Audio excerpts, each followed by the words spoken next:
Non, la preuve que tu aimes Jésus plus que ton voisin, tu es en train de l'acclamer et tu es toujours debout.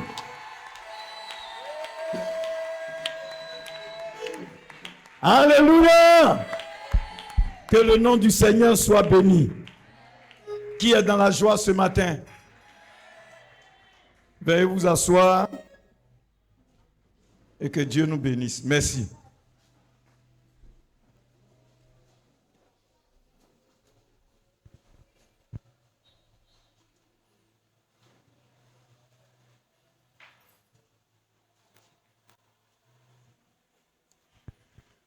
Alléluia.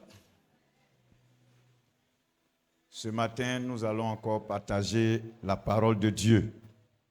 Qui aime la parole de Dieu?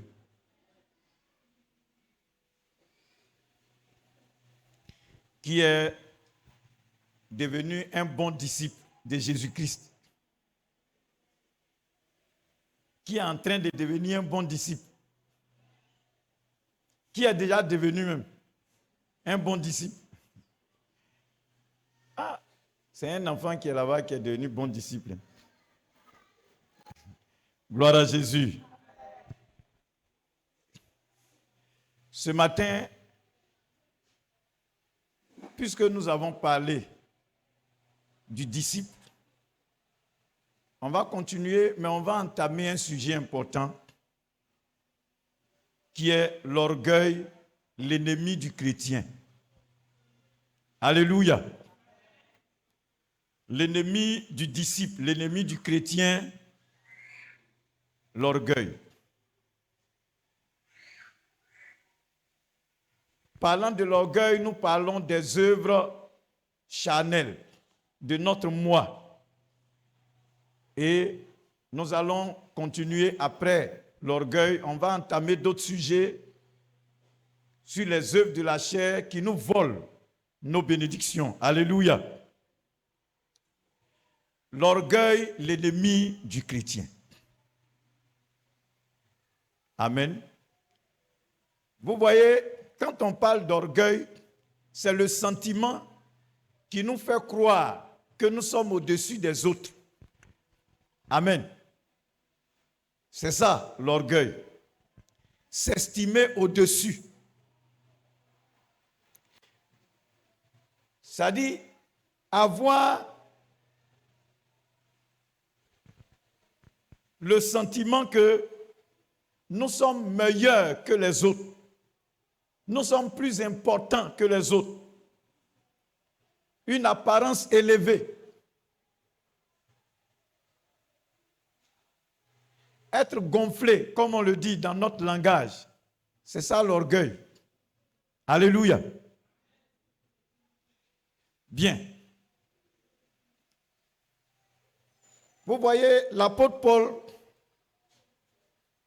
a dit quelque chose que souvent on ne comprend pas. Il a dit que les chrétiens peuvent avoir une fierté, mais qui est légitime. Mais là, on ne comprend pas. On va lire le texte.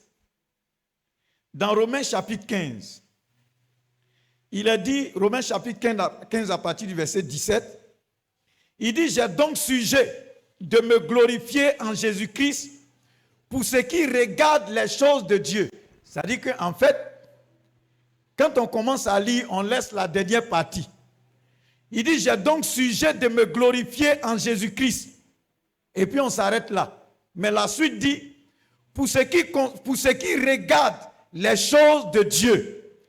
Verset 18, car je n'oserais mentionner aucune chose que Christ n'ait pas faite par moi pour amener les païens à l'obéissance par la parole et par les actes.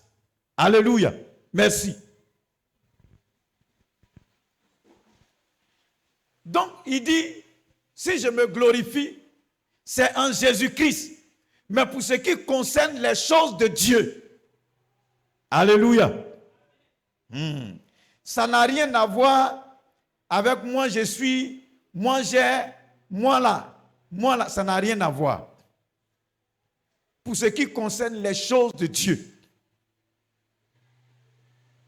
Jésus même a dit, le prince de ce monde vient et il n'a rien en moi. Alléluia. C'est une fierté. Donc si toi tu dis à Satan, il faut bien me regarder, tu n'as rien en moi, c'est une fierté. Mais Satan, tu ne peux pas le blaguer. Si tu lui as dit ça, qu'il a quelque chose chez toi, il va te répondre tout de suite. Alléluia. Son crédit ne reste pas chez quelqu'un. Il ne peut pas avoir quelque chose en toi et puis tu vas faire malin sur lui. Quand il a quelque chose, tu es son esclave. Depuis quand un esclave a levé le ton sur son maître, si tu as levé le ton sur ton maître, on te décapite. Toi, tu n'es qu'un esclave. Alléluia. Alléluia. L'orgueil est un danger. C'est-à-dire, quand quelqu'un est orgueilleux, il attribue toujours les honneurs qui doivent revenir à Dieu, à sa personne. Et souvent, l'orgueilleux peut se faire passer pour quelqu'un qui a la foi. Amen. C'est-à-dire, quand il est en train de parler là, tu dis il a la foi, alors que c'est l'orgueil. Si tu ne fais pas attention, tu vas penser que tu as la foi, or tu es orgueilleux. Alléluia. Est-ce que quelqu'un me suit ce matin? On va aller doucement. On va lire quelques passages bibliques qui nous parlent de l'orgueil. Dans 1 Roi 1, verset 5, il y a une histoire qui concerne quelqu'un. Il s'appelle Adonijah, fils de Haggith. La Bible dit, se laissa emporter par l'orgueil jusqu'à dire, c'est moi qui serai roi. Et il se procura un char et des cavaliers et 50 hommes qui couraient devant lui. Donc voilà quelqu'un qui se lève, il dit normalement quand il regarde, là, c'est lui qui peut être roi. À part lui, il n'y a pas quelqu'un qui est capable de diriger. Il n'y a pas quelqu'un qui est intelligent. Donc tout à l'heure on a dit quoi dans la définition? On a dit l'orgueil te fait croire que tu es au-dessus de tout le monde. C'est-à-dire que dans un milieu, il n'y a pas quelqu'un qui est intelligent comme toi. Donc si quelqu'un doit diriger, c'est toi, ce n'est pas quelqu'un d'autre. Alléluia. On va beaucoup lire les Écritures. Parce que généralement, on devient orgueilleux quand on a donné dos à la parole de Dieu. Quand on a donné dos à la Bible, on devient orgueilleux. Alléluia. Sinon, quelqu'un qui est plongé dans les Écritures, il y a des choses que tu ne peux pas te permettre. Nous lisons Néhémie. On est dans l'Ancien Testament. On va lire des histoires. Néhémie chapitre 9, verset 29. Il dit, tu les conjuras de revenir à toi. Et ils persévéraient dans l'orgueil. Ils n'écoutaient point tes commandements. Ils péchèrent contre tes ordonnances qui font vivre celui qui les met en pratique. Ils eurent une épaule rebelle. Ils raidirent leur cou et ils n'obéissent point. C'est-à-dire que Dieu lui-même se révèle pour que son peuple vienne à lui.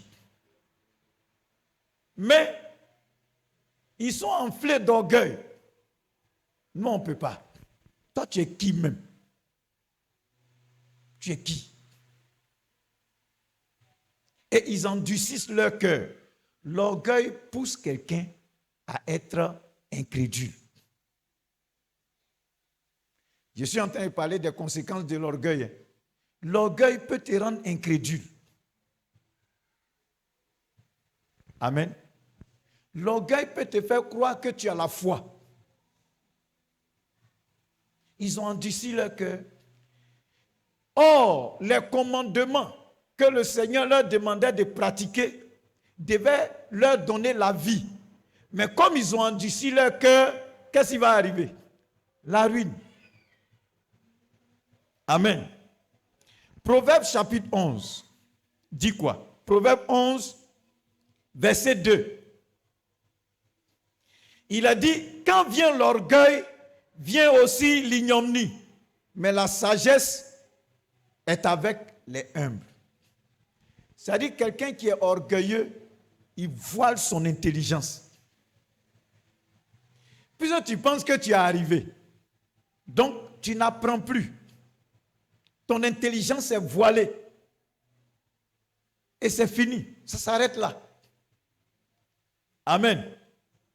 Je suis sûr que si j'ai demandé qui est orgueilleux ici, ceux qui vont lever la main là, ils ne seront pas nombreux. On n'aime pas, c'est pas ça.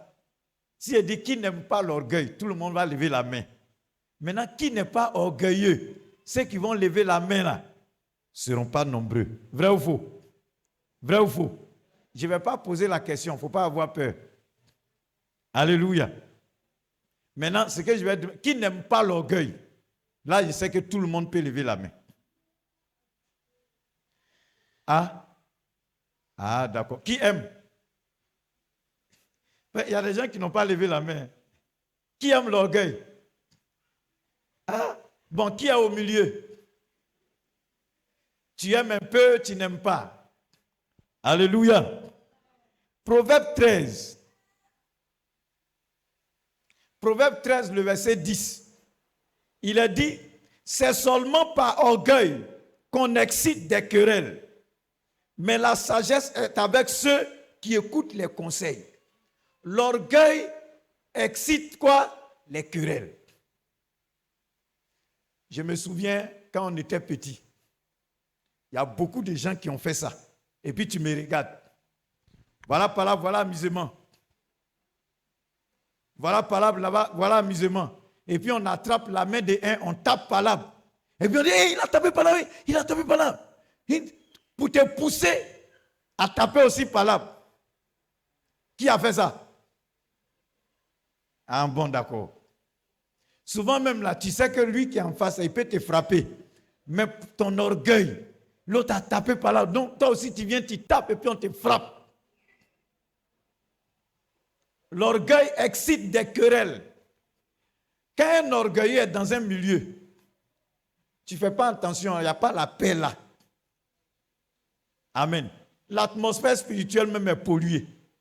C'est pourquoi, pour être disciple, il y a des comportements qu'il faut bannir de sa vie. Un bon disciple doit éliminer certaines choses de son comportement, de sa nature. Gloire à Jésus. Que ce soit dans ton entreprise, dans ton service, partout, dans tous les milieux où tu te trouves. L'humilité, c'est un comportement, c'est-à-dire ça doit être ton manteau même, ta vie. L'orgueil te ferme beaucoup de portes, sans que tu ne saches. Au moment où tu vas savoir, toutes les portes sont fermées. Amen. Souvent, dans les entreprises, là, il y a des patrons, quand ils rentrent comme ça, tout le monde, les gens sont en l'air, ça tremble, et puis il est content. Ouais, quand moi il vient là, tout le monde tremble. Mais le jour, on t'a renvoyé, c'est-à-dire le patron, le big boss de l'entreprise, on te chasse. Ou bien, comment on a dit, c'est dans un service, le jour on t'a enlevé comme ça là. Tous ceux qui tremblaient là, ils font fête. C'est là que tu te rends compte que, donc les gens me souhaitaient mon départ. Mais il y a des gens, le jour où on les enlève, tout le service pleure. Tout le service pleure. Donc tu t'en vas comme ça. Maintenant, qui va venir? Est-ce qu'on va avoir la paix? Les gens pleurent. Mais toi, on t'a enlevé. Et puis ça danse. Les gens font fête. C'est là que tu te rends compte que tout ce que tu as fait là, c'était zéro. Alléluia. Alléluia. Nous continuons. Dans Ézéchiel, il y a un passage aussi. Dans Ézéchiel chapitre 16. Dieu parle à Sodome et Gomorrhe maintenant. Il dit, voici quel a été le crime de Sodome, ta sœur. Elle avait de l'orgueil. Elle vivait dans l'abondance et dans une insouciante sécurité. Elle et ses filles. Ézéchiel 16, verset 49. Voici quel a été le crime de Sodome, ta sœur. Elle avait de l'orgueil, elle vivait dans l'abondance et dans une insouciante sécurité, elle et ses filles. Et elle ne soutenait pas la main du malheureux et de l'indigent. Vous connaissez l'histoire de Sodome et Gomorrhe. Voilà. Qu'est-ce qui les a entraînés à mener cette vie de dépravation? Ils avaient des biens. Souvenez-vous que lorsque Abraham devait se séparer de Lot, chacun devait choisir. Et Abraham a demandé à Lot de choisir en premier. Quand il a regardé la direction, il regarde le pays de Sodome et Gomorrhe. C'est un pays prospère. En tout cas, c'est beau, c'est bon. Il y a bonnes choses là-bas. Donc lui, il a choisi ça. Donc, comme ils étaient entourés de richesses. En tout cas, le cadre était bon. La terre était fertile. Donc, c'est leur orgueil les a entraînés dans une vie de perversion. Une vie de péché. Au point où aller avec femme là, c'est devenu petit pour eux. Ils ont commencé à vivre l'homosexualité, le lesbianisme. Alléluia. Alléluia. Vous voyez, l'orgueil entraîne beaucoup de choses. Tous ceux qui mènent ces gens de vie là, et tous ceux qui soutiennent ça, c'est avec quoi ils soutiennent? C'est l'argent. C'est l'argent. Et nos jeunes frères qui sont entraînés dans ces choses, c'est pour avoir de l'argent. Si je me mets dedans, je vais avoir de l'argent. Donc ils sont dedans pour de l'argent. Alléluia. Sinon, un homme normal, il y a des choses que tu ne peux pas faire. Alléluia. Tu ne peux pas. Bon, je n'ai pas envie d'expliquer dans les détails, hein, mais quand tu regardes la vraie là, tu ne peux pas. Alléluia. Dieu a créé chaque chose pour un rôle bien déterminé. Il y a un endroit où, quand tu as fini de manger là, ce qui devient caca et puis ça sent mauvais là, c'est là-bas, ça doit sortir. Donc un homme normal même, un homme normal, il y a des choses que tu ne peux pas faire. Vrai ou faux? Mais l'orgueil peut te pousser à des choses. Et des gens ont commencé à faire des pratiques quand ils ont commencé à avoir des moyens. Aujourd'hui, il y a des puissances. Au moment où ils étaient avec Dieu, il y a des choses qu'ils ne faisaient pas. Mais quand ils sont devenus puissants, l'orgueil a commencé à les entraîner dans des choses. Il faut expérimenter beaucoup de choses. Alléluia. Mais il y a une chose que nous devons savoir. Hein? On va voir ça à la fin. Mais l'orgueil précède quelque chose. Un jour forcé, ça va arriver. Tous ceux qui sont orgueilleux finissent par tomber. Alléluia. Or, le chrétien doit tenir ferme. Le chrétien doit vivre une vie de victoire. Alléluia. L'orgueil même, c'est-à-dire il y a des gens qui pensent que tellement ils sont plus intelligents, et ils pensent qu'ils sont même plus intelligents que Dieu. Et ils veulent que la Bible soit réadaptée aux réalités actuelles. Alléluia. Comme si ce qu'eux ils pensent comme réalité actuelle, là, ça n'a jamais existé, ça a toujours existé. La Bible dit il n'y a rien de nouveau sous les cieux. Peut-être que toi tu viens de voir. Mais il n'y a rien de nouveau. Il n'y a rien de nouveau. La Bible dit ce qui a été, c'est ce qui est. Il n'y a rien de nouveau. Ça là, ça a été là avant. Au moment où Dieu parlait là, il y a eu des orgueilleux qui ont envoyé ça. Des pratiques bizarres sur la terre. C'était là. Donc il n'y a rien de nouveau. Si quelqu'un est en train de dire non, normalement la Bible doit être réécrite pour s'adapter aux réalités, c'est quelle réalité? Tout est ancien. Alléluia. Remarquez bien, les modèles d'habits là. Un moment, ce n'est plus à la mode. Et puis un coup, ça revient. C'est pas ça? il y avait un modèle, je ne sais pas si c'est en 2000, les gens ont commencé à reporter années 50. Dieu merci, ils ont appelé ça années 50. C'est pas ça? Qui se souvient? Hein?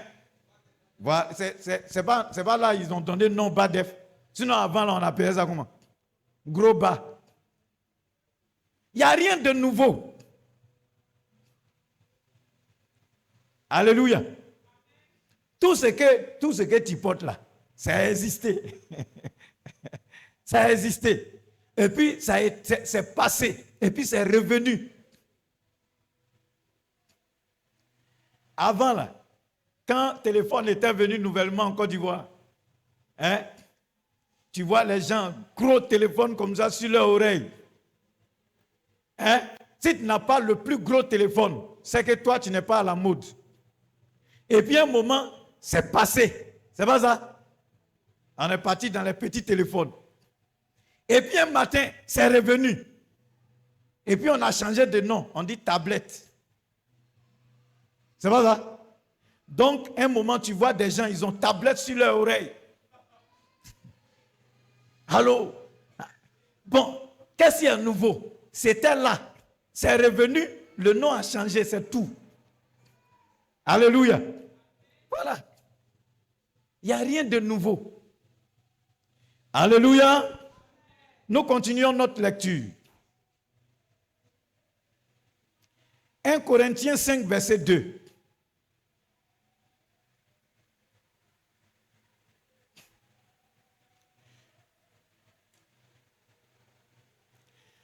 Il dit, et vous êtes enflés d'orgueil, et vous n'avez pas été plutôt dans l'affliction, afin que celui qui a commis ce acte fût ôté du milieu de vous.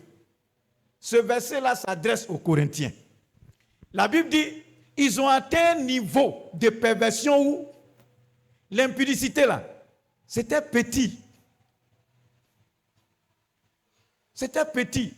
Jusqu'à quelqu'un a pris la femme de son papa. Vous voyez, non? C'est-à-dire que l'impudicité là, c'est devenu tellement petit que quelqu'un, c'est là, il prend la femme de son papa.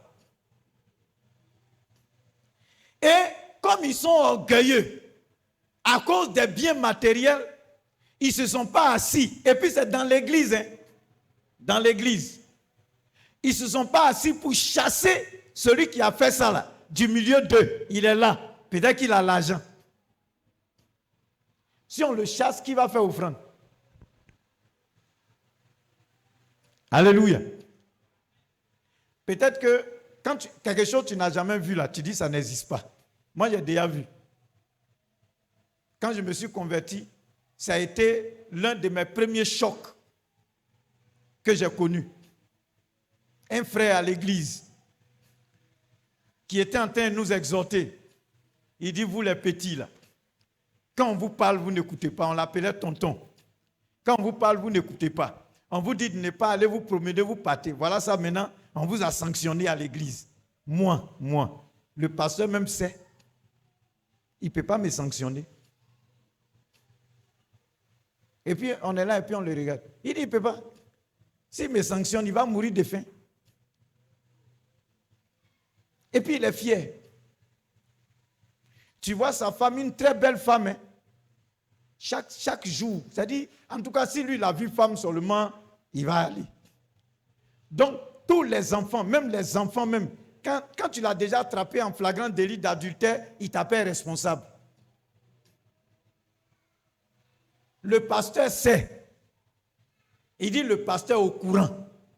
Mais le pasteur ne peut pas le mettre sous discipline. Parce que si le pasteur le met sous discipline là, le pasteur va mourir de faim. Alléluia.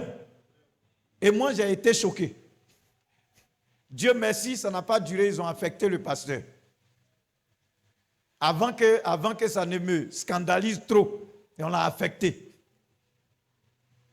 Celui qui est venu là, ouais, c'est ça on dit pasteur. Et il m'a impacté, sa vie m'a impacté. Alléluia. Tu n'as pas cœur même de dire tu as fait ça. Donc quand lui il est arrivé là, soit tu chantes, et puis ce qui m'a choqué plus, il était responsable. Quand on dit conseil, il est dans conseil. Mais quand l'autre est arrivé, premier contact, il a regardé, il dit, toi, tu ne mènes pas une bonne vie. Il a enlevé. Soit tu changes. Ce qu'on doit poursuivre pour encadrer là, c'est le nouveau. Toi, tu as entendu la parole de Dieu. Si tu n'as pas envie de changer là, il y a beaucoup d'églises, tu peux aller prier. L'orgueil a fait que s'il va, il va savoir qu'on l'a chassé. Donc il est resté là un temps. Et puis un matin, il dit non, que on l'a affecté. Bon, je ne sais pas si on l'a affecté vraiment, mais je ne l'ai plus vu en tout cas. Gloire à Jésus. L'orgueil. L'orgueil. L'orgueil peut pousser quelqu'un à donner un nouveau nom au péché. C'est-à-dire, on n'appelle plus ça péché, on appelle ça erreur. Alléluia. C'est-à-dire, quand c'est toi là, c'est erreur. Quand c'est les pauvres, c'est péché. À cause de petite erreur, j'ai commis là. À cause de petite erreur, ça c'est une petite erreur. Ah, quand même, ça peut faire quoi? Donc on appelle, quand on commence à donner un nouveau nom qui est joli à entendre au péché, erreur, c'est l'orgueil. Amen.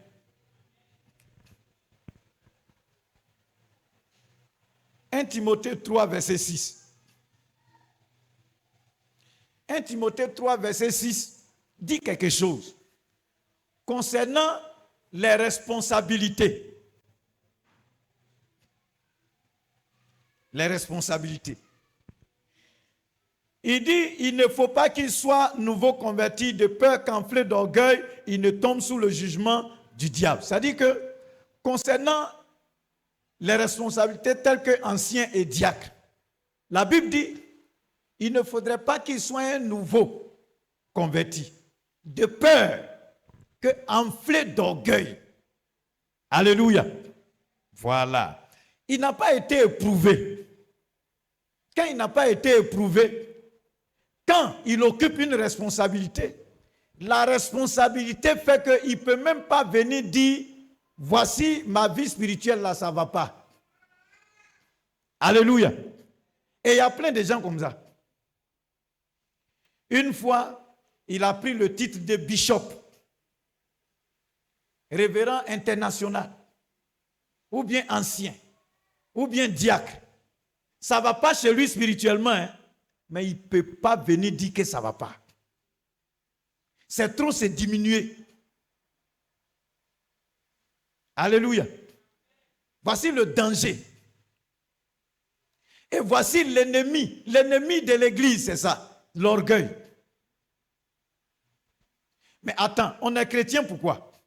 Moi, j'ai donné ma vie à Jésus parce que j'ai reconnu que sans Christ, je suis perdu.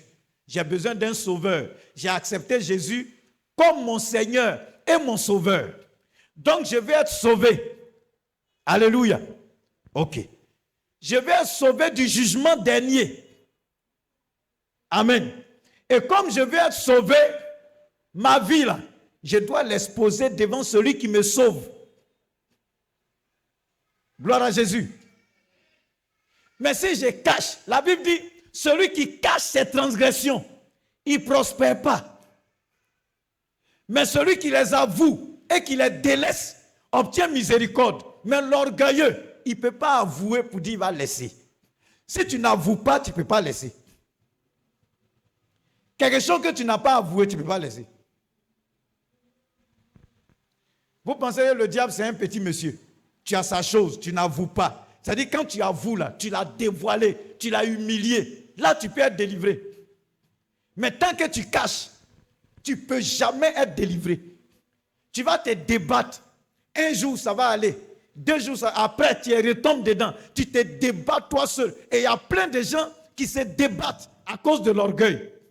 Si Jésus revient là, tu vas où? Tu vas où? Pourquoi tu te fatigues comme ça? Tu te maltraites. Et quand on est en train de chanter nos chansons, je suis né de Dieu, j'ai la victoire. Je suis né de Dieu, j'ai la victoire. Tu chantes aussi. Maintenant, quand on fait malin dans la chanson, quand Jean-Marie est inspiré, et puis il est en train, victoire, victoire, victoire, victoire, j'ai la victoire. Je suis né de Dieu, j'ai la victoire. Toi aussi, tu fais aussi, victoire, victoire, tu fais la même chose. Ça dit, l'orgueil nous emprisonne. Beaucoup de chrétiens sont prisonniers de l'orgueil. Alléluia. Alléluia. Vous ne répondez pas bien. Hein? Voici le jugement de Dieu pour les orgueilleux. On va lire quelques passages. Le jugement de Dieu pour les orgueilleux. Dans Lévitique 26, verset 19, il dit, « Je briserai l'orgueil de votre force. Je rendrai votre ciel comme du fer et votre terre comme de l'airain. » Alléluia. Bon, quand tu écoutes ça, vrai là, tu ne peux pas être orgueilleux. Amen. Il dit, je briserai l'orgueil de votre force. Je rendrai votre ciel comme du fer. C'est-à-dire le ciel est comme du fer. Rosée ne peut pas descendre. Tout est fermé. Et la terre, comme de l'airain. C'est-à-dire quand tu veux récolter, tu mets d'abord, ça fait boum, boum. Alléluia. Donc quand c'est comme ça, là, tu fournis assez d'efforts, tu ne vois aucun résultat. C'est l'orgueil qui fait ça. Le ciel est devenu du fer et ta terre est devenue de l'airain. Alléluia. Dieu nous parle. Hein? Alléluia. Aujourd'hui, dis à quelqu'un, soyons ensemble délivrés de l'orgueil. Dans Deutéronome 17, il dit, l'homme qui par orgueil ne coûtera pas le sacrificateur, placez-la pour le service, pour servir l'Éternel ton Dieu, ou qui ne coûtera pas le juge, cet homme sera puni de mort. Il ôtera ainsi le mal du milieu d'Israël. Donc la Bible dit, si quelqu'un est orgueilleux, il ne coûte pas le sacrificateur, il ne coûte pas celui qui est là pour les conduire dans la droiture. Cet homme-là, on doit faire quoi pour lui? On doit faire quoi? On doit le bannir. Il doit être puni de mort. Alléluia. Aujourd'hui, là, il y a droit de l'homme. On ne peut pas te prendre et puis on va te tuer. Mais quand Dieu a dit ça, là, il y a plusieurs dispensations. Quand Dieu a dit ça, ça veut dire que désormais, tu es placé sous le jugement de Dieu. Alléluia. Ta vie est exposée à l'esprit de mort. Amen. Qui aime la parole de Dieu? Qui est en train d'être édifié? Dans Job 35, verset 12, il a dit, on a beau crier, alors Dieu ne répond pas à cause de l'orgueil des méchants. Tous ces passages-là, pendant que j'étais en train de méditer, mon cœur me fait mal comme ça. On a beau crier, Dieu ne répond pas. À cause de quoi? L'orgueil. Donc tu peux crier. Dieu ne va pas répondre. Souvent là, on pense que, c'est-à-dire quand on a jeûné, lisez Ésaïe 58, vous allez voir ce que c'est que le vrai jeûne. Sinon, c'est privé de nourriture pour que tout le monde sache que, en tout cas, non, lui là, il jeûne. Hein? Non, il jeûne. On avait un frère, entre griffes, un ancien frère. Et au moment qu'il ne soit ce qu'il est devenu, on était frères. On croyait que c'était notre frère. Donc, lui, il vient et il nous demande, bon, toi, tu as fait combien de jours de jeûne, de consécration? Donc, On dit non, je me suis retiré, j'ai fait 40 jours. L'autre dit j'ai fait 21 jours. Et puis il pose des questions. Donc lui, quand il regarde quelqu'un qui est mince comme moi. Hein? J'ai grossi un peu. Hein? Sinon, au moment où j'étais en train de parler là, avec lui, là, non. Tu peux me prendre comme ça et puis tu me casses. Alléluia. Donc, il voit quelqu'un qui est mince, on peut l'écraser là. Il va faire 40 jours de jeûne. Donc, il a fini d'écouter tout le monde.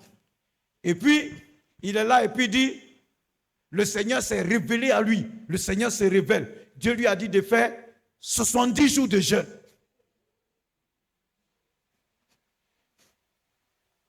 Vous voyez, non? C'est-à-dire, quand il fait 70 jours là, nous, on devient petits. Vous voyez, non? C'est devenu concurrence.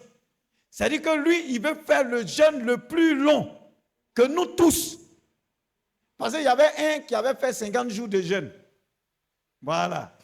Non, quand tu es jeune, là, il y a des choses que tu peux faire. C'est pourquoi les jeunes, là, quand vous ne vous entraînez pas, vous ne vous entraînez pas à chercher Dieu. Dans ta vieillesse, il y a des choses que tu ne peux plus faire. Amen. Il y a des combats que j'ai menés. Il y a des prières que j'ai faites. Il y a des jeûnes que j'ai faits. Aujourd'hui, là, Dieu même sait que je ne peux pas faire. Hein? Ce n'est pas parce que je suis vieux. Hein? Mais je ne peux pas m'amuser à aller faire 40 jours de jeûne et puis j'ai descendre avec Ateke. Alléluia. Ce que j'ai fait là, aujourd'hui, Dieu se souvient de ça. Gloire à Jésus. Donc lui, il s'est dit, il faut qu'il nous dépasse. Il faut qu'il nous dépasse. Là, comme ça, parce que pour lui, le nombre de jours que tu fais en jeûne détermine ta position dans le monde spirituel. Donc, s'il nous dépasse, nous tous, nous, on devient ses petits. Donc, c'est comme ça, il se retire. Il s'est retiré. Comme c'est l'orgueil qui l'a entraîné dedans, il a fait son jeûne. À partir du 40e jour, un esprit est venu habiter en lui. Et l'esprit l'a dit, lui, il est établi au-dessus de tous les serviteurs de Dieu. Donc, il est le souverain sacrificateur. Il est Melchisédek. Donc, quand il est revenu, sa façon de parler a changé. Mais les hommes n'ont rien compris. C'est-à-dire, il parle, plus il entend parler comme les anges. Il dit, bon, quand on lui donne la nourriture, je ne suis pas en train de vous raconter une histoire drôle. Hein. Ce n'est pas quelqu'un qui a vécu ça. C'est moi. On est assis comme ça. On a mangé ensemble. Alléluia. Il y a des gens qui l'ont connu. Il y a des gens qui l'ont connu. Donc quand on lui donne à manger, il dit, bon, mais aujourd'hui, je vais manger la nourriture des hommes.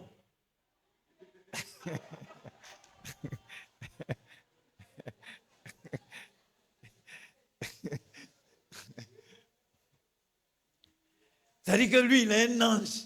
Il n'est pas n'importe qui. Il va maintenant manger la nourriture des hommes. Je l'ai regardé, j'ai dit, mon frère, tu es en train de te perdre. Il dit, oh, c'est que, mais l'esprit me dit que tu as dévié. Il dit, moi. Il dit, oui. J'ai dit, est-ce que tu sais où je suis quitté même? Est-ce que tu sais où moi je suis quitté? Vrai là. Hein? Ce qui va me faire dévier là, en tout cas, je n'ai pas encore vu. Ce n'est pas la faim. Ce n'est pas manque d'argent. Ce n'est pas habit. Amen. Quand je suis allé payer mon troutrounou et puis j'ai porté là. Vous connaissez troutrounou? Hein? Qui connaît troutrounou? Voilà. Quand je suis allé payer mon troutrounou et puis j'ai porté là. Toi, il faut te bavarder pour dire non, ce n'est pas qualité, ce n'est pas joli, je m'en fous de toi. Je ne vis pas en fonction de toi. Alléluia. Ma vie là, c'est Dieu qui m'intéresse. Tout ce que tu vas raconter là, ça ne me fait ni chaud ni froid. Je m'en fous. Dieu là, le jour où Dieu n'est pas content, parce que j'ai porté nous, il va me donner les moyens, bien il va me donner de nouvelles qualités. S'il ne m'a pas donné, c'est qu'il est à l'aise avec ce que j'ai porté. Donc tout ce que toi tu vas raconter, je m'en fous de ça. Et il y a des gens pour habillement, ils sont prêts à vendre leur âme au diable. On n'a qu'à les voir. Non, il faut que tu sois sapé. Non, que tu t'es sapé. Attends. Il faut savoir apprécier ce que Dieu te donne. Il y a quelque chose que Dieu a fait pour me marquer. J'étais à Agboville. J'avais un pantalon et une chemise. Le pantalon était noir. La chemise était blanche. Je ne peux pas oublier la couleur là. Et j'avais une cravate. Il y a un orange blanc. C'est-à-dire, l'orange là, c'est point dedans. Et puis, comment on appelle, blanc là est beaucoup. Donc, quand dimanche, je m'habille, je porte mon pantalon noir, je porte ma chemise, je mets ma cravate, je me fous. Quand j'arrive, on dit non, mais il est sapé. C'est Dieu qui fait ça, pour ne pas que je me soucie. Il y a des choses là. Peut-être que ce que Dieu dit là, tu n'as jamais expérimenté.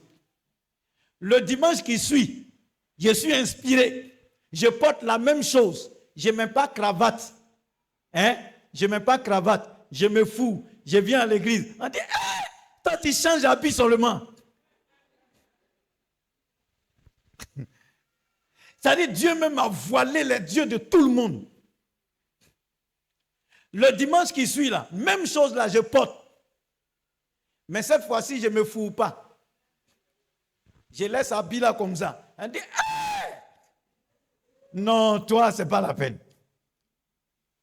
Au point où il y avait une sœur dans l'église. Son papa est commandant de douane. Elle va au nord. Voir son papa, en venant là, elle achète les tissus. Elle vient plein de tissus et puis elle distribue aux responsables de l'église. Elle fait don. Elle fait don, sauf moi. Moi, je suis fils à papa. Ça dit, quand elle a fini de distribuer, elle vient me voir et puis elle dit non, j'ai vu un tissu là, ça me plaît, il faut payer pour moi. Ça dit, un jour, je l'ai regardé, j'ai failli dire, tu as les foutaises. Et puis l'Esprit de Dieu me dit, tu n'as pas idée de ce qu'elle voit en toi. J'avais les larmes, mais j'ai serré mon cœur. Parce qu'il fallait que j'obéisse à la voix de Dieu. Je lui ai dit, ok, actuellement c'est un peu bizarre, quand les choses vont aller, je vais acheter ton tissu. Ce qui est sûr, ce n'est pas arrivé.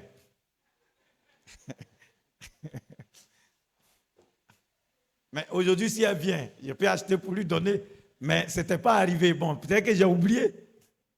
Ou bien tu sais, quand l'argent est trop aussi là, il n'y a pas monnaie pour payer les petits trucs. Alléluia. Est-ce que tu peux acclamer le Seigneur?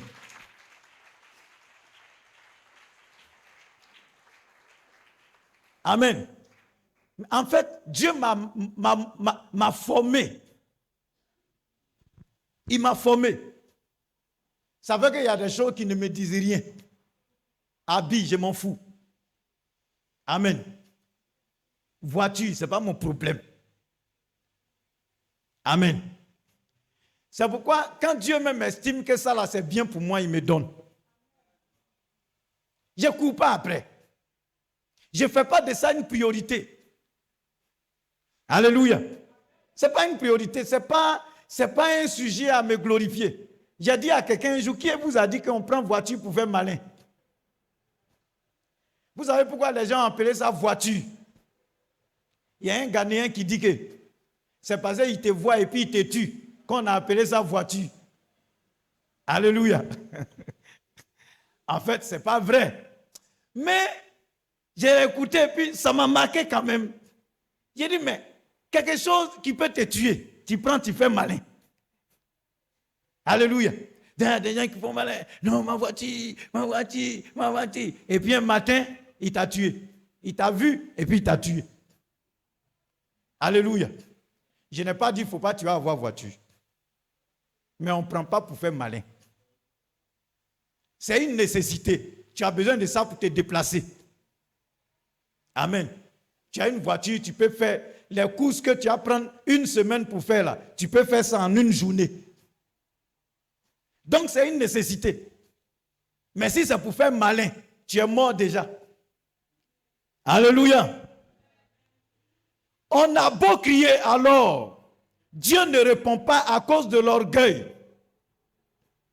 À cause de l'orgueil. L'orgueil nous ferme la porte du ciel. Dans Psaume 76, verset 12, ou bien dans certaines versions, le verset 13. Il abat l'orgueil des princes, il est redoutable au roi de la terre. Voici le jugement des orgueilleux. Il abat l'orgueil des princes. C'est-à-dire quand toi tu t'élèves au-dessus des gens, tu veux gouverner, tu veux régner, c'est-à-dire que dans ta tête, les autres sont tes esclaves. Dieu dit, il abat l'orgueil des princes. Psaume 90, verset 10. Et ça, je veux que tu retiennes ce verset toute ta vie. Psaume 90, le verset 10. Psaume 90, le verset 10. Répète après moi. Psaume 90, le verset 10. Encore. Il a dit, les jours de nos années s'élèvent à 70 ans. Les jours de nos années s'élèvent à 70 ans. Et pour les plus robustes, à 90 ans.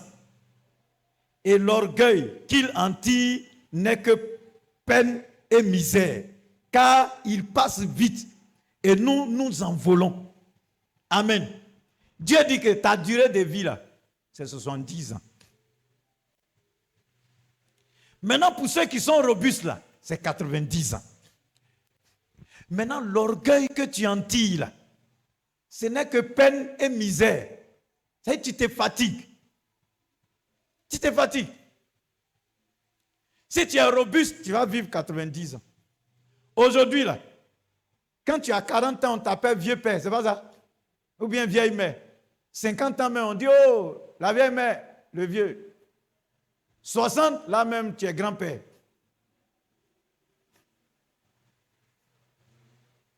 Alléluia.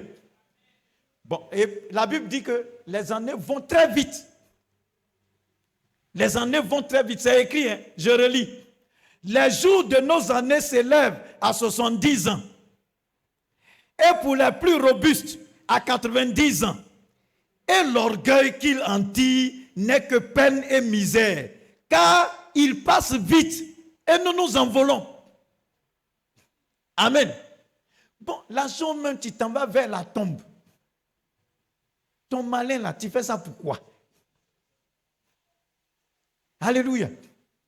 Quand on était petit, on jouait. Il y a des gens qui se jouaient vieux. Tu prends savon, tu mets là. Hein? Qui a fait ça aussi?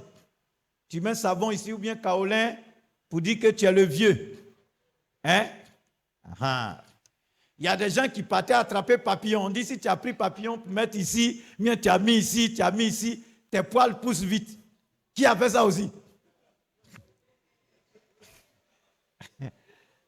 Alléluia. Bon, vous voyez, quelque chose qui va venir te trouver là. Toi, tu cours pour aller à sa rencontre, pourquoi? Alléluia. Bab là, ça va venir te trouver. Blanc là, ça va venir te trouver. Regardez. C'est pas blanc qui est là. Je n'ai pas besoin de mettre kaolin. Je n'ai pas besoin de mettre savon. C'est venu me trouver. Ah, Jean-Marie s'est coiffé. Mais regardez sa barbe. Il y a quelques années, il n'y avait pas ça. Bon. Quand Jean-Marie a commencé à devenir responsable, premier enfant est sorti. Quand premier enfant est sorti, Jean-Marie s'assoit maintenant Et puis, il met la main comme ça. Quand tu frottes, là, cheveux blancs, là, commence. Quand tu frottes, là, ça blanchit. Maintenant, il est là, il fait comme ça. Et ici, là, il a fait beaucoup. Donc, blanc d'ici, là, c'est sorti beaucoup. Ça va venir te trouver. Tu n'as pas besoin de mettre. Donc, la Bible dit, notre durée de vie, là, c'est 70 ans. Si tu es robuste, 90 ans. Maintenant, ça, là, tu prends pour faire malin. Pourquoi? C'est pourquoi la Bible dit, prépare-toi à la rencontre de ton Dieu. C'est-à-dire, chaque jour, on s'en va à la rencontre de Dieu. Préparons-nous. Comment tu vas rencontrer Dieu? Amen. Comment tu vas le rencontrer? Dans le péché ou bien dans la sainteté? Est-ce qu'il va te dire, bon et fidèle serviteur, entre dans la joie de ton maître? Ou bien il va te dire, je ne t'ai jamais connu. Arrière de moi. Alléluia. Alléluia. On continue notre lecture. Aujourd'hui, on va lire beaucoup. Quand on va finir, puis tu vas à la maison, là, il faut relire les passages, là. Et puis prie le Seigneur. Gloire à Jésus. Proverbe 14. Il a dit, dans la bouche de l'insensé est une verge pour son orgueil, mais les lèvres des sages les gardent. On dit l'orgueilleux là, c'est un insensé. Dans sa bouche là, hein, dans la bouche, c'est chicote. C'est-à-dire tout ce qui sort là, c'est pour te blesser, c'est pour te détruire. Proverbe 16, verset 18. L'arrogance précède la ruine. C'est-à-dire l'orgueil précède la ruine. L'orgueil précède la chute. Il dit l'arrogance précède la ruine et l'orgueil précède la chute. Si tu es orgueilleux, tu vas tomber. Amen. Souvent là, comme j'ai dit au départ, là, on peut être orgueilleux et puis on ne sait pas. On pense qu'on a la foi. Hein? Voilà. Donc on pense que c'est la foi qui se manifeste comme ça. Mais c'est l'orgueil. Demande à Dieu, il va te dire qui tu es. Quel est ton comportement, ton attitude. Alléluia. L'orgueil précède la chute. Proverbe 29, verset 23 dit, l'orgueil d'un homme l'abaisse. L'orgueil d'un homme l'abaisse. Mais celui qui est humble d'esprit obtient la gloire. C'est rapide. Ah, on dit c'est rapide. Proverbe 29, verset 23. Vous avez noté. Il dit, l'orgueil d'un homme l'abaisse, mais celui qui est humble d'esprit obtient la gloire. Avant ça, on a lu Proverbe 16, verset 18 qui dit, l'arrogance précède la ruine et l'orgueil précède la chute. Si tu n'as pas envie de tomber plus bas, chuter, être anéanti, il ne faut pas être orgueilleux. Être humble n'est pas une faiblesse. Hein. Être humble, là, ce n'est pas une faiblesse. Il y a des gens qui pensent que quand tu es humble, c'est que tu es faible. Non, hein. L'humilité, c'est la force. Alléluia. Il y a des gens, souvent même, je les regarde, je ne sais pas ce qu'ils veulent. On était allé à une rencontre des serviteurs de Dieu. Et puis, pour ceux qui me connaissent là, comme je dois venir prêcher, il faut que je porte veste. Sinon, je m'habille, je porte mon pantalon, je porte mon t-shirt, on va à la réunion. Donc, j'ai un ami, il fait présentation, il dit à l'autre, c'est l'apôtre Brou, hein, président fondateur de la mission chrétienne, les actes du Saint-Esprit. Le gars, il me regarde en haut jusqu'en bas. Je ne ressemble pas à quelqu'un, mais on doit respecter. Et puis, on a fini la réunion, on ne se sépare. Et puis, un jour, ils sont de passage dans le quartier. Et puis, l'autre dit, la dernière fois, l'apôtre Brou, je t'ai présenté là. Voilà, son église est ici, on va aller le saluer. Donc, il rentre par là. Il rentre, dès qu'il met les pieds dans l'église, Il tique. Il dit, tu disais quoi même? Celui que tu m'as présenté, c'est son église. Il dit oui, mais il ne croit pas. Donc, il me trouve au bureau. On est en train d'échanger. Et puis, il demande, et mon responsable.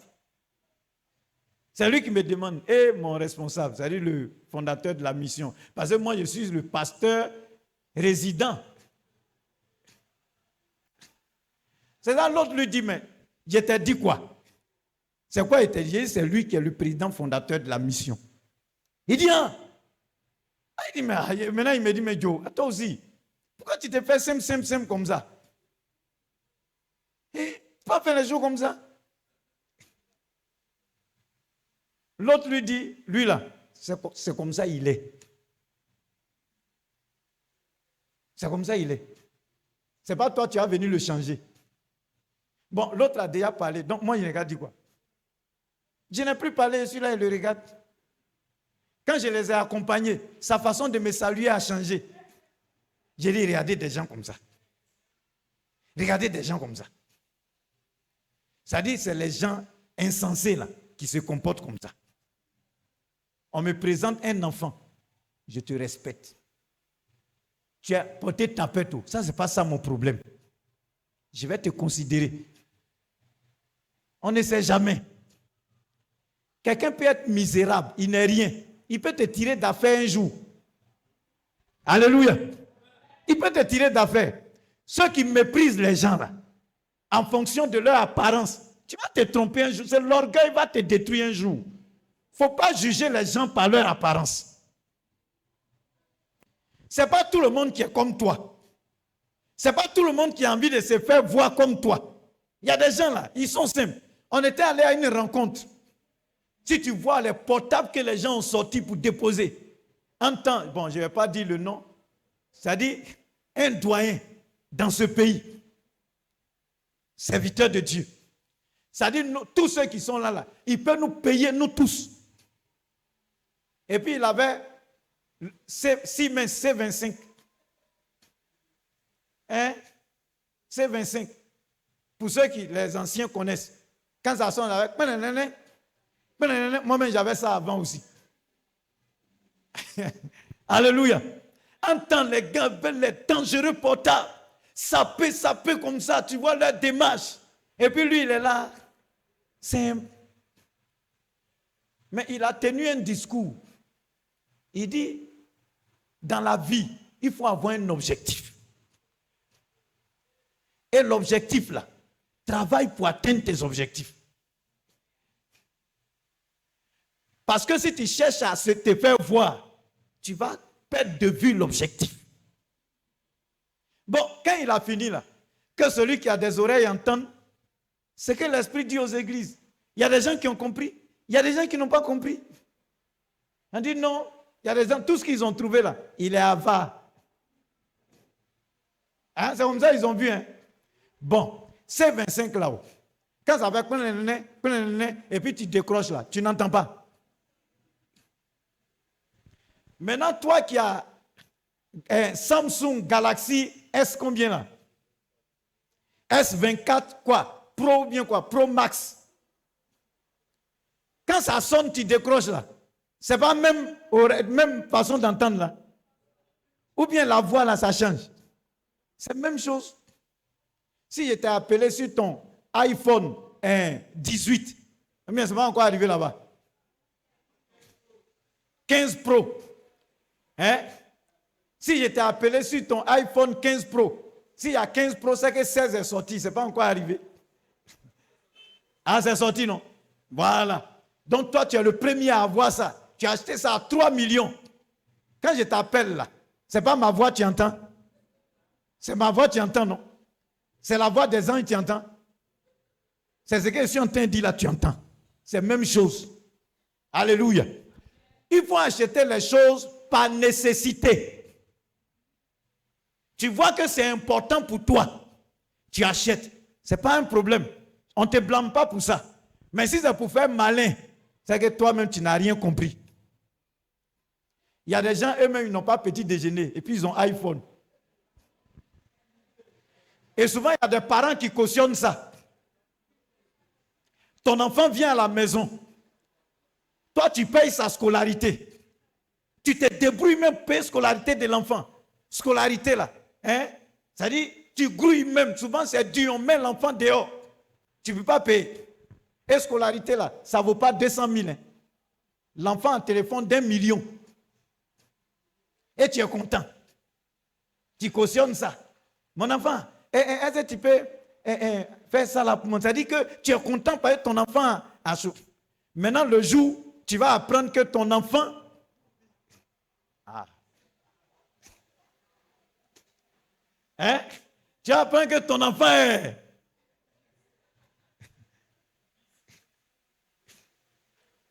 Maintenant, ça te fait mal. Alléluia. J'ai dit à quelqu'un un jour, il faut veiller sur ton enfant. Il y a un monsieur qui est allé louer chambre. Ça là, je vous dis ça toujours. Hein. Il est allé louer chambre et il a commandé femme. On commande femme, hein. On commande mari aussi. Donc il a commandé sur Internet femme. La femme qui est venue là, c'est sa propre fille. C'est sa propre fille. Sa propre fille est géreuse de busy. Amen. Et puis il est étonné. Pour lui, matin, il a donné l'argent à sa fille. Elle est allée à l'école. Il ne sait pas qu'elle est au travail. Et elle est allée au travail, elle est géreuse de busy. Vous voyez comment c'est chic? Ah, d'accord, c'est pas chic. Ah. C'est le travail qu'elle fait là qui est là. Mais lui-même là, il ne peut pas comprendre que toi, ta fille, tu payes sa scolarité. Portable qu'elle a en main là, ça peut payer ton salaire. Mais tu t'en fous, elle a trouvé l'argent là où? Tu ne te soucies pas de ça. Alléluia. Parents, faites très attention. Faites très attention. Tu vois que l'image de ton petit garçon a changé. C'est comme ça qu'il marche maintenant. C'est quand il veut te parler, il fait comme ça.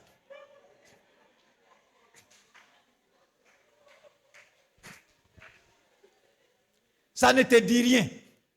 Tu veux que quelqu'un n'arabe vienne te dire. C'est dans la bouche de quelqu'un que tu veux savoir. Alléluia. Maintenant, le jour où tu sais là, ça te fait mal. Pourquoi ça te fait mal? Tu savais. Tu as fermé ton cœur dessus. Pourquoi? Parce que quand il finit de faire ça et puis il vient là. C'est-à-dire, moi, mon enfant ne peut pas venir. C'est-à-dire, bon, Samuel, il ne travaille pas. Et puis il vient, il dit, papa, ton téléphone là, ça vieillit. Hein? Il faut que je change ton téléphone. Et puis il achète un téléphone d'1,5 million. Nouveau dans carton, il vient, il me donne. Pendant ce temps, c'est la rentrée. Hein? Et tous, ils me guettent. Hein? La rentrée, aujourd'hui, elle est combien? Dès qu'on va dire, paie inscription, eux tous me guettent.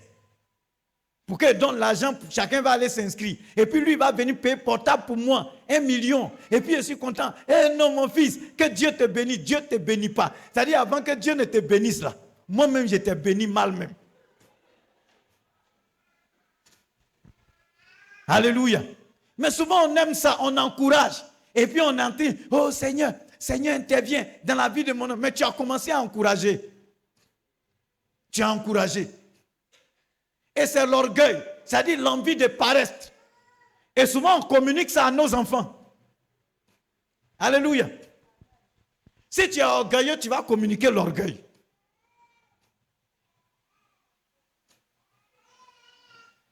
Il a dit à mes enfants, il y a des choses là. Je suis là, je te regarde. Je te regarde. Le jour où ça rentre dans mon squelette, j'enlève ça dans ton corps en même temps. Alléluia. Voilà ce que Daniel, dans Daniel chapitre 4, le verset 37, Daniel 4, le verset 37, il a dit, maintenant, moi, Nebuchadnezzar, je loue,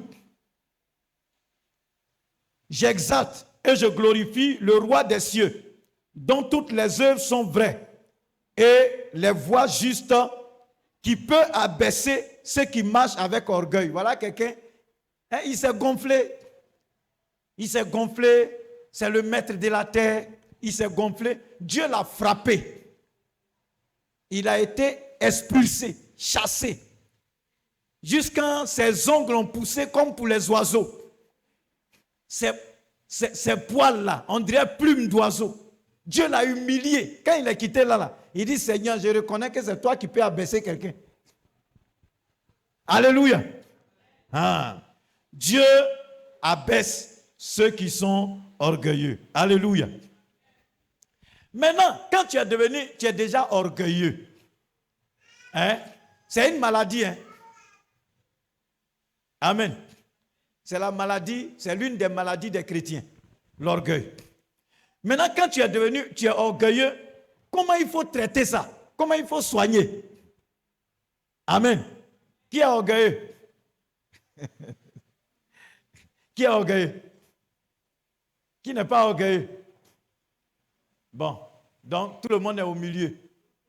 Voilà. C'est pas mal aussi. Comment traiter l'orgueil? Proverbe 30, verset 32 dit, Proverbe 30, verset 32 dit, si l'orgueil te pousse à des actes de folie, et si tu as des mauvaises pensées, mets la main sur ta bouche. Alléluia. Ah. Il dit, si l'orgueil te pousse à des actes de folie, et si tu as des mauvaises pensées, mets la main sur ta bouche. Bien. Or, la Bible nous dit que c'est de l'abondance du cœur que la bouche parle. Amen. Donc, l'orgueil, là, ça est dans ton cœur. Donc, si tu sais que l'orgueil te pousse à des actes de folie, mets la main sur ta bouche. Amen. C'est-à-dire qu'il faut étouffer l'orgueil. Et ça va disparaître. Amen. Dans 1 Corinthiens 13, il y a un passage qu'on aime bien. L'amour est patiente. 1 Corinthiens 13, verset 4. L'amour est patiente. L'amour est plein de bonté. L'amour n'est point envieuse. L'amour ne se vante point. Elle ne s'enfle point d'orgueil. C'est-à-dire l'amour ne se vante point d'orgueil. L'amour. Dans votre version, c'est mis la charité. L'amour. Quelqu'un qui aime Dieu, là, il n'est pas orgueilleux. Donc, quand on a, qui aime Dieu? Moi. Et puis tu es orgueilleux. Tu n'aimes pas Dieu. Amen. Parce que vrai là. Souvent, c'est une manière de parler. Hein. Mais quand tu regardes Jésus, hein, Jésus, c'est-à-dire le créateur de l'univers, lui, il va venir, il va se manifester en tant qu'homme, et puis il vient. C'est les hommes pécheurs, remplis de péchés. Même pour se laver, même c'est compliqué là. C'est-à-dire on l'attrape, et puis on prend les vieilles pointes, on met dans sa main, et puis on le pointe, et puis il est là, il nous regarde. Parce qu'il veut nous sauver. Alléluia. Mais attends. Alléluia. Non, comprenons l'amour de Dieu pour nous. Alléluia. Je continue. Colossiens 2, verset 18. Colossiens 2, verset 18. Il dit qu'aucun homme, sous une apparence d'humilité et par un culte des anges, ne vous ravisse de son gré, à son gré le prix de la course, tandis qu'il s'abandonne à ses visions et qu'il est enflé de vain orgueil par ses pensées charnelles. C'est-à-dire qu'il faut avoir le discernement. Le discernement peut nous délivrer de l'orgueil. C'est-à-dire qu'il ne faut pas que quelqu'un sous une apparence te ravisse le salaire de la course, le prix de la course. C'est-à-dire qu'il faut te séparer des orgueilleux. Alléluia. Tu ne peux pas être avec un orgueilleux et puis être humble. Ce n'est pas possible. Qui s'assemble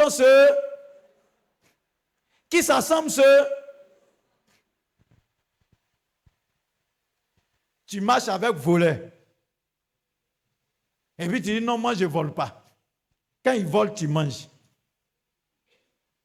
Hein? Quand ils volent là, tu manges.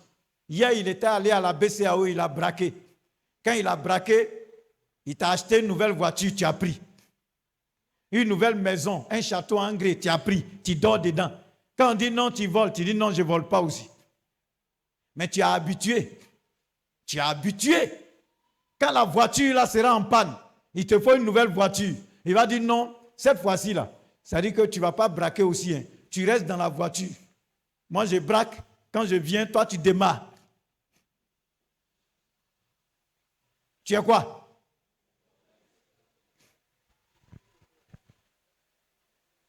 Tu as ta camarade. Hein? Tu as un camarade qui a une onction prophétique.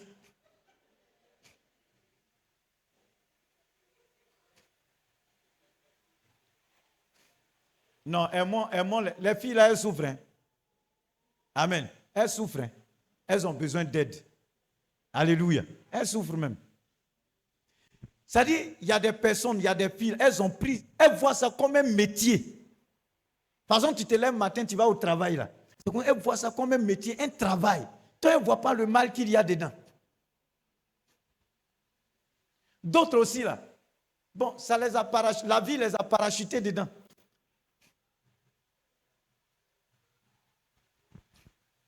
Maintenant, elle s'en va, elle fait ça. Elle te donne. Elle paye un hamburger, tu manges. Elle paye une voie vie, elle te donne aussi. Vous vous appelez ma copine, ma CP, c'est ça non? Ma CP. Mais c'est pas ça. CP là, c'est pas ça. Ah d'accord.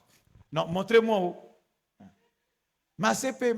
Maintenant, CP là, quand ça devient CP1, il faut qu'on passe au CP2. Amen.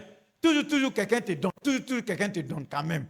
Un jour, toi, tu vas vouloir donner, mais tu ne travailles pas. Et une opportunité s'offre à toi. Ou un coup seulement, tu as 1 million. Tu vas accepter. On t'appelle comment aussi? Hein? Parlez bien. Ce que tu as fait là, c'est une onction. Voilà. C'est ça. Tu es devenu hypocrite. Maintenant, quand les gens sont en train de parler, tu dis non, toi-même tu es dedans. Non, moi, j'ai fait un seul jour. Mais tu as pris l'argent, non? Mais je sais que s'il y a eu un jour, il aura deuxième jour. Alléluia. La vantardise est une marque des faux docteurs. Et la Bible dit, dans 1 Timothée 6, verset 4, si quelqu'un enseigne de fausses doctrines et ne s'attache pas à la saine doctrine de notre Seigneur Jésus-Christ, à la doctrine qui est selon la piété, il est enflé d'orgueil, il ne sait rien et il a la maladie des questions oiseuses et des disputes de mots, d'où naissent l'envie, les querelles et les calomnies, les mauvais soupçons. 1 Timothée 6, verset 4. La marque des faux docteurs, la marque des enfants du diable, c'est l'orgueil. Alléluia. C'est l'orgueil. Parce que l'orgueil va te pousser à enseigner des choses. C'est-à-dire quand tu enseignes des choses, il y a des gens, on n'a même pas encore fini d'enseigner. Il faut se séparer de l'orgueil, il faut se séparer de la calomnie, il faut se séparer. C'est-à-dire, tellement on veut pécher là, on donne chaque jour, on trouve de nouveaux noms au péché.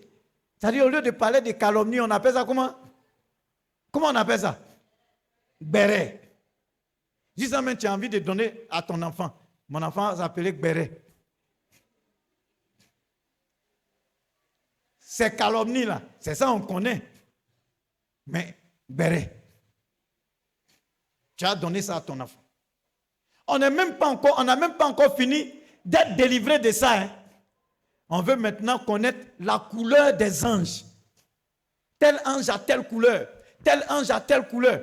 Tel ange là, ses ailes là sont comme ça. En tout cas, lui, il s'assoit du côté nord de Dieu. Bon, attends. Est-ce que ça nous débarrasse de l'orgueil? Finissons avec l'orgueil, le caractère, la nature pécheresse, la nature diabolique que le diable a mis en nous là. Séparons-nous de ça d'abord. Et puis Dieu va nous révéler les choses extraordinaires. On n'est même pas délivré. Quand j'ai commencé à parler, non, les anges. En tout cas, il y a un ange là. Il a un côté vert, il a un côté rouge. On dit non, mais il a la révélation. Mais il a la révélation. Donc lui-même, il est allé chez Dieu, puis il est venu. Il y a quelqu'un qui m'a fait rire sur les réseaux sociaux. J'ai ri, quoi. Il dit il a causé avec Élie. Bon, je me suis posé la question, comment lui il peut savoir que c'est Élie? Moi, je connais Jean-Marie. Tu vois. Donc, si j'ai causé avec Jean-Marie, je sais que c'est Jean-Marie. Mais je ne l'ai pas vu. Hein? Je ne l'ai pas vu. Peut-être qu'au temps de Jean-Marie, il n'y avait pas photo. Quelqu'un sort devant moi, il dit c'est moi Jean-Marie, et puis il dit c'est lui. On ne me blague pas comme ça. Hein? Jamais. C'est comme ça, il y a des gens qui sont allés quelque part, il y a un esprit qui leur a apparu. Et puis l'esprit là il ne parle pas. Hein? Et puis on lui demande, c'est toi Korotumu? Elle fait comme ça. L'esprit n'a pas parlé. C'est toi Korotumu. Donc l'esprit a cette position. On est venu, on a dessiné, on dit non, Korotumu a apparu aux gens. Vous connaissez Korotumu? Vous ne connaissez pas Korotumu? Pas le nom là. Quand je pense que je dois dire le nom qu'on doit, ça me fait trop mal. Je ne peux pas donner ça. Ah! Celle par qui notre Seigneur Jésus est venu au monde. Moi, je vais prendre son nom là pour donner à un esprit. Korotumu, jamais. Korotumu, ça c'est le nom des hommes. C'est pas accepter ça. Alléluia. Et puis on croit en ça. Quelqu'un que tu n'as pas vu, tu ne connais pas. Et quelqu'un sort, oui, tu ne m'as jamais vu. Hein. J'apparais devant toi. J'ai dit non, c'est moi, apôtre Bou. Tu ne m'as jamais vu. Hein. Tu n'as jamais vu ma photo. Et puis tu dis que c'est moi. Et quand on disait non, en tout cas non, il a l'excellence de la révélation. En tout cas, lui, il n'est pas n'importe qui. Et on est content. Bon, ça, ce n'est pas grave. Ça, ce n'est pas un problème. Ayons l'excellence de la vision. C'est une bonne chose. Mais, séparons-nous d'abord de ce qui va nous conduire en enfer, là. Alléluia. Quand tu es séparé de ça, là, les choses, comment on appelle ça, surnaturelles, que tu veux connaître là, bon, c'est pas mauvais de connaître. Démon même sait qu'il ne peut pas venir devant moi pour dire oui, je suis tant. Tu ne peux pas. Tu ne peux pas. Oui, moi je sais en qui j'ai cru. Musicien.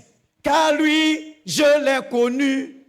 Il est toujours avec moi. Tout au long du chemin étroit. Oh, oh, oh. Si un ange venait m'annoncer un autre Jésus-Christ que celui qui fut cloué, je lui dirai à rien de moi. Oh, oh. Bien-aimés, débarrassons-nous de l'orgueil. L'orgueil a tué beaucoup de gens. L'orgueil a tué beaucoup de bénédictions. L'orgueil t'a pillé, t'a volé. Pendant qu'on sera en train de chanter ce cantique, prie Dieu, dis Seigneur, sauve-moi, délivre-moi de l'orgueil. Je veux être un bon disciple. Délivre-moi de l'orgueil. Est-ce que tu peux prier?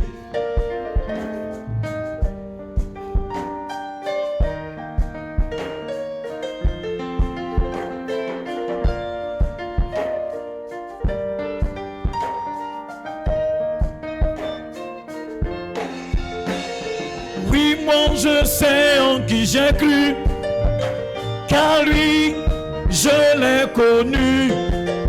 Il est toujours avec moi tout au long du chemin étroit.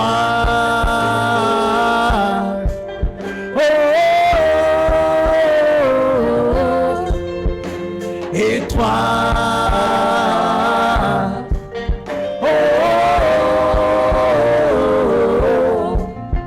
Si un ange venait m'annoncer un autre Jésus-Christ que celui qui fut cloué, je lui dirai arrière de moi.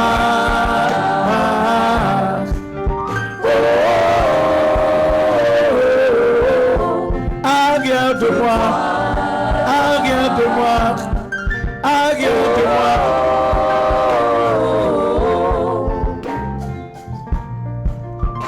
Bien-aimé, prie le Seigneur.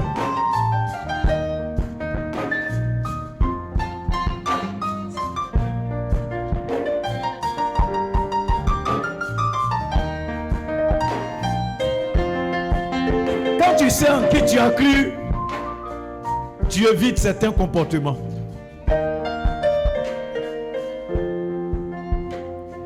Oui, moi je sais en qui j'ai cru, car lui, je l'ai connu.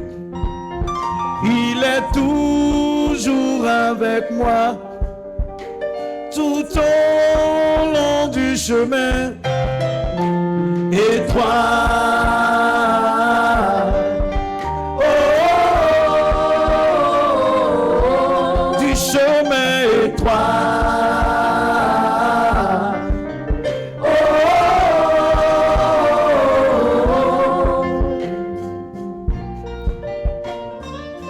Merci Saint-Esprit.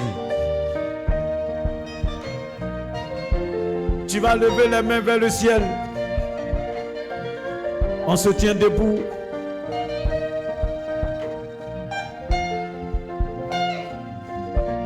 Dis avec moi, Seigneur, je t'ai accepté comme mon Seigneur, comme mon Sauveur. Oh Dieu, je ne veux pas m'égarer. Je ne veux pas me perdre. Délivre-moi de l'orgueil. Délivre-moi de l'orgueil. Seigneur, sonde-moi. Révèle-moi ce qui est caché, que je ne connais pas. Délivre-moi. Délivre-moi. Délivre-moi de l'orgueil. Seigneur, fais de moi la personne selon ton cœur. Envoie ton esprit pour m'aider. Seigneur, que 1000 tombent à mon côté, 10 000 à ma droite, que je ne sois pas atteint. Seigneur, accorde-moi ta grâce. Au nom de Jésus, prie pour ce sujet, prie pour ce sujet. Prie encore. Prie encore.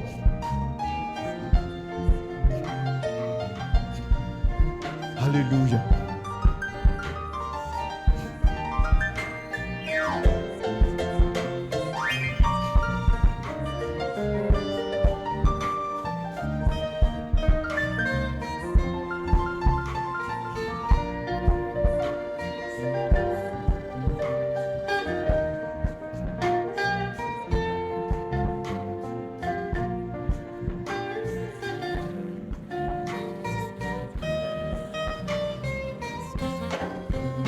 Seigneur, tu m'avais dit que loin de toi la vie n'est qu'un triste sort.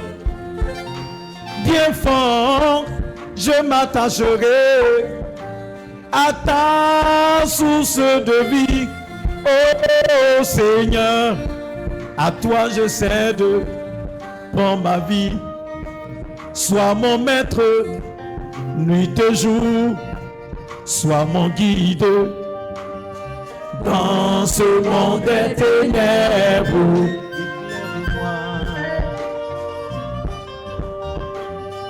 dans ce monde des ténèbres,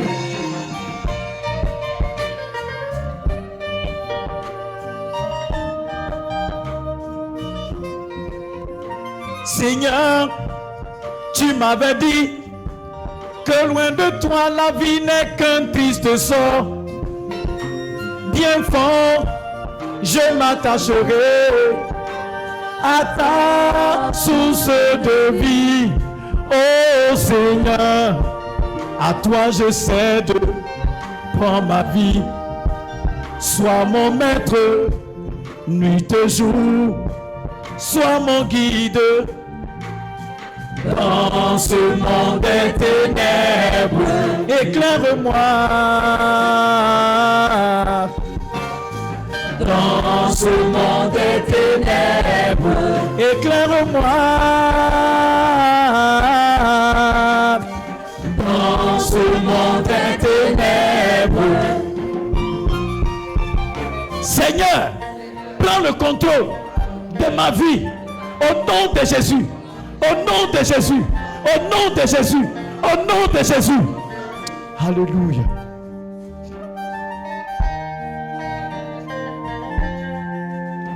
Merci Saint-Esprit. Alléluia. Merci Saint-Esprit.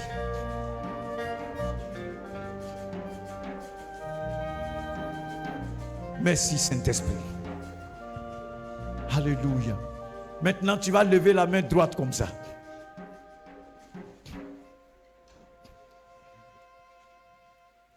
Tu vas dire au nom de Jésus. Ciel, prête l'oreille à ma voix. Que la terre entende ma voix. Au nom de Jésus, toute action satanique, toute action démoniaque contre ma vie, contre ma destinée, au nom de Jésus, au nom de Jésus, il est écrit, au nom de Jésus, tout genou fléchit dans les cieux, sur la terre et sous la terre. C'est pourquoi, au nom de Jésus, toute voix qui s'est levée contre ma vie, dans les cieux, sur la terre, sous la terre, toute incantation contre ma vie, contre ma maison, contre ma destinée, contre l'église, au nom de Jésus, au nom de Jésus, au nom de Jésus. Faut te disposer. C'est le seul sujet pour lequel on va prier. Faut te disposer. Quand des gens qui sont humbles élèvent la voix, Dieu entend. Il a dit, quand on crie et puis il ne nous entend pas, c'est l'orgueil qui ferme le ciel. Or, ce matin, tu as pris conscience. Tu dis, Seigneur, brise-moi. Délivre-moi de l'orgueil. Si tu es sincère, ça veut dire que ta voix sera entendue au ciel. Merci Seigneur. Dis au nom de Jésus, cieux, entendez ma voix. Terre, entends ma voix. Les eaux, entendez ma voix. Toute œuvre ténébreuse contre ma vie, contre ma destinée, au nom de Jésus, je repousse et je détruis. Je repousse et je détruis. Je repousse et je détruis toutes les voix qui se sont levées sur cette terre contre ma vie, contre ma destinée. Je condamne, je condamne, je condamne, je condamne, je condamne au nom de Jésus. Alléluia. Dis Éternel, Dieu créateur du ciel, de la terre, de l'univers, sois juge ce matin entre moi et mes ennemis, tous ceux qui me combattent, qui combattent ma vie, qui combattent ma maison, qui combattent ma famille, qui combattent ma destinée. Seigneur, Seigneur, sois juge, sois juge, sois juge, sois juge. Et je sais que toi, tu juges avec justice. Lève-toi et confonds-les, confonds-les, confonds-les, confonds-les, confonds-les.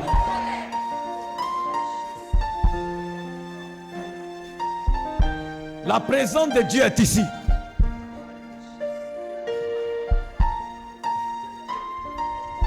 Tobin the pint light shaking proud kinta. Rupu sakarabakunta. Quand on va finir les proclamations, je vais te laisser prier selon que l'Esprit te guide. Au nom de Jésus. Au nom de Jésus. Au nom de Jésus. Au nom de Jésus. Au nom de Jésus. Au nom de Jésus. Dis au nom de Jésus. Tout ce qui est déchet, pourriture, envoyé dans ma vie, dans ma destinée, dans ma maison, j'ordonne retour à l'envoyeur, retour à l'envoyeur, retour à l'envoyeur, retour à l'envoyeur, retour à l'envoyeur. Repos sakarabakunta.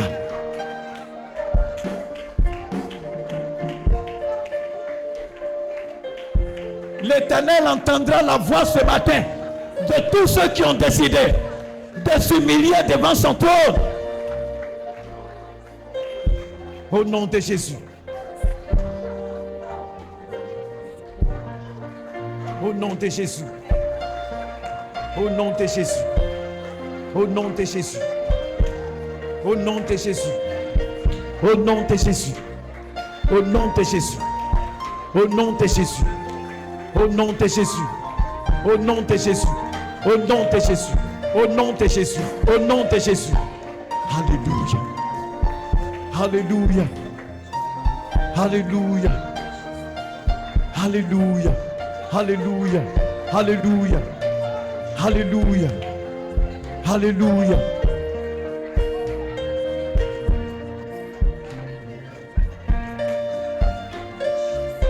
Au nom de Jésus. Dis au nom de Jésus. Toi qui t'es fait maître de ma vie.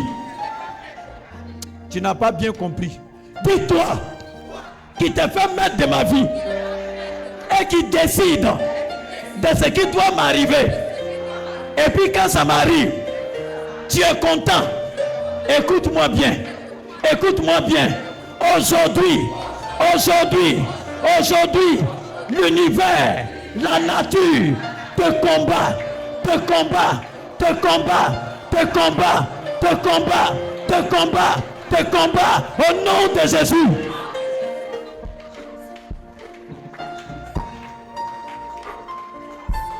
Au nom de Jésus. Au nom de Jésus. Au nom de Jésus. Au nom de Jésus. L'Esprit de Dieu est ici, hein, dispose-toi.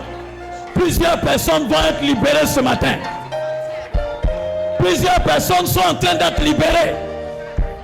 Plusieurs personnes sont en train d'être libérées.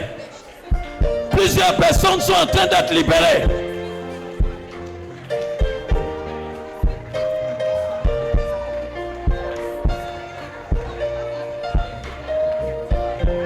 Au nom de Jésus-Christ de Nazareth. Au nom de Jésus-Christ de Nazareth.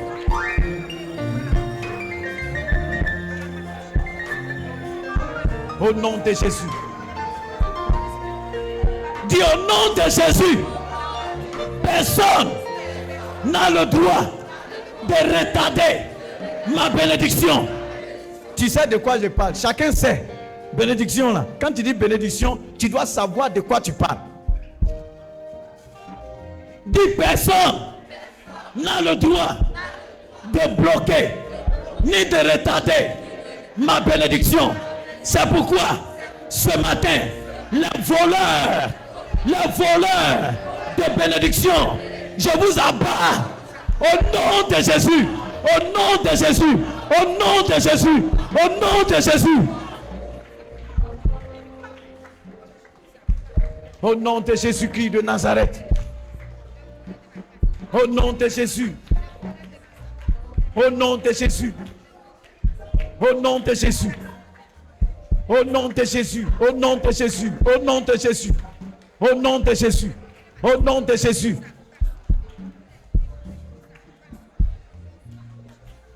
Alléluia.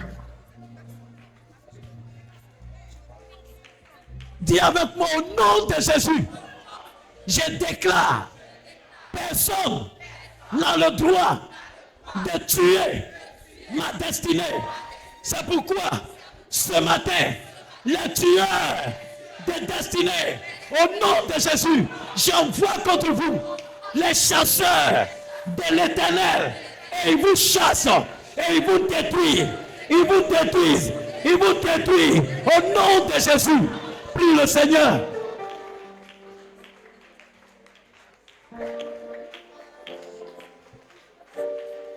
Au nom de Jésus-Christ de Nazareth. Ropo sakarabakunta. Keraka repo sheketeke. Brillante sombre de bint light shekin proud kinta. Konta rakas kintere konta la baba sheketeke. Au nom de Jésus-Christ de Nazareth. Au nom de Jésus-Christ de Nazareth. Au nom de Jésus-Christ de Nazareth. Au nom de Jésus. Au nom de Jésus.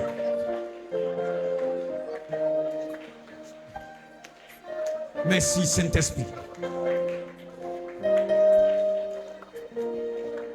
Au nom de Jésus, dis avec moi, au nom de Jésus, il a écrit, il a englouti des richesses, il les vomira, parce que l'Éternel les chassera de son ventre. Aujourd'hui, au nom de Jésus, tout ce qui m'appartient, qui a été avalé, au nom de Jésus, vous vomissez, ce qui m'a été pris. Au nom de Jésus, prie le Seigneur, prie le Seigneur, prie le Seigneur.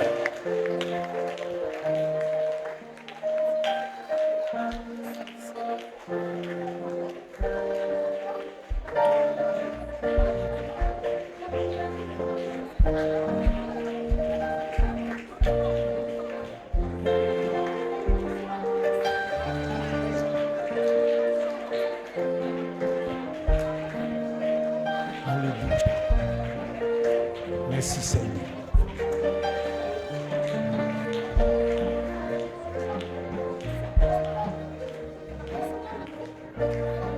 Alléluia. Alléluia. Merci Saint-Esprit. Au nom de Jésus. Dis avec moi au nom de Jésus. Toi qui utilises des stratégies pour t'attaquer à ma vie, à ma destinée. Aujourd'hui, je déclare que tu es mise à nu et je t'abats au nom de Jésus. Je déclare le jugement de Dieu contre toi et à partir d'aujourd'hui, la terre te refuse sa bénédiction. La nature entière te combat, te combat, te combat. Au nom de Jésus, je déclare que la nature entière te combat. Le soleil te combat. La lune te combat. L'eau que tu bois te combat. Au nom de Jésus, toute la nourriture que tu manges sur la terre te combat. Je mets tout ce qui existe contre toi. Au nom de Jésus, comme tu as décidé d'être mon ennemi, la nature entière devient ton ennemi. Je le déclare, je le déclare, je le déclare, je le déclare au nom de Jésus. Alléluia. Si tu es convaincu de ce que tu as déclaré et que tu es convaincu que ça s'accomplit, acclame Jésus.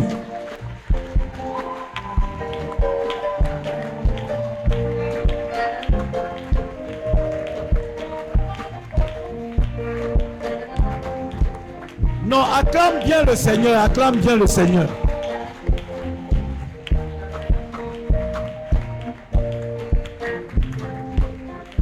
Bien-aimé, si tu as la victoire, tu vas chanter ce cantique avec le groupe musical. Si tu as la victoire, pendant que tu es en train de chanter ce cantique, tu fais des mouvements. Que le nom du Seigneur soit béni. Va avec la grâce de Dieu. Va avec la paix du Seigneur. Va avec la victoire. Que le Seigneur te donne un nouveau manteau, un nouveau manteau. Bien-aimé, regarde, le Seigneur est en train de changer ton environnement. Le Seigneur te donne un nouveau manteau. Acclame très fort le Seigneur.